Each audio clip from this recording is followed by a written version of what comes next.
ये जीवन की स्थिति तो वैसी ही है। किसी का इंतजार नहीं करता है। हमें काल की गति से 2 कदम आगे चलने के लिए अपने आप को तैयार करना होगा।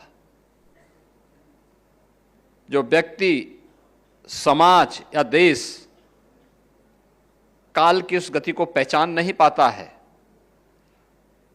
वह काल की चपेट में स्वयं आ जाता है। क्योंकि काल की गति तो वही है जिसके बारे में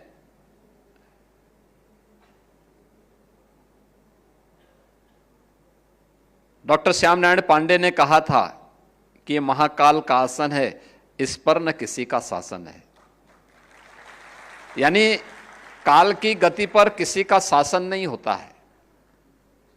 कोई ये मान करके चले कि मैं समय की गति को अवरुद्ध कर दूंगा, ये उसकी गलतफहमी होगी।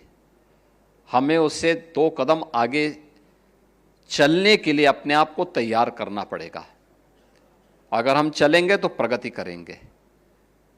अगर हम नहीं चल पा रहे हैं, हम अपने को केवल समय के अनुरूप लेके जा रहे हैं, तो फिर हमें यथास्थितिवादी के रूप में लोग मानेंगे। हम कब आए कब गए किसी को पता नहीं होगा।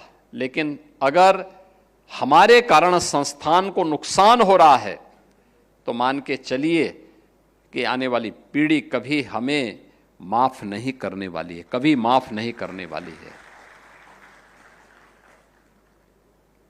और इस मामले में आपके संस्थान ने अच्छी प्रगति इसलिए भी हासिल की है।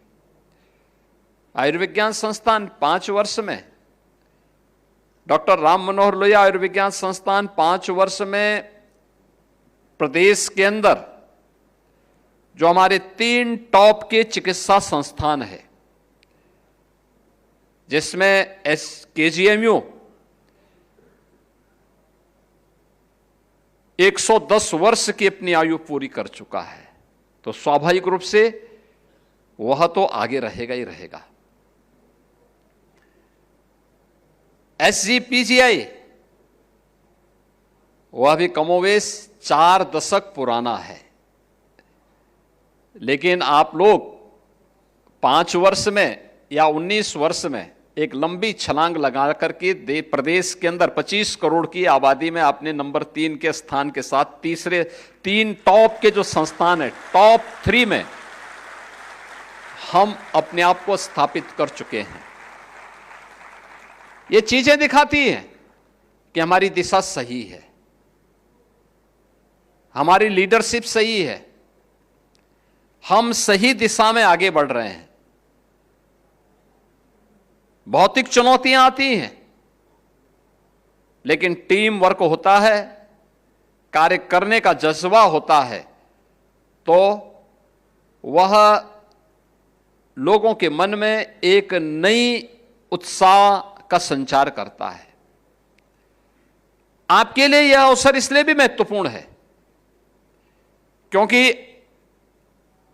यह संस्थान एक ऐसे स्थान पर स्थित है जो पूर्वी उत्तर प्रदेश का मुहाना है। पूर्वी उत्तर प्रदेश का हर पेशेंट सबसे पहले RML में आता है, सबसे पहले यहीं पे आता है।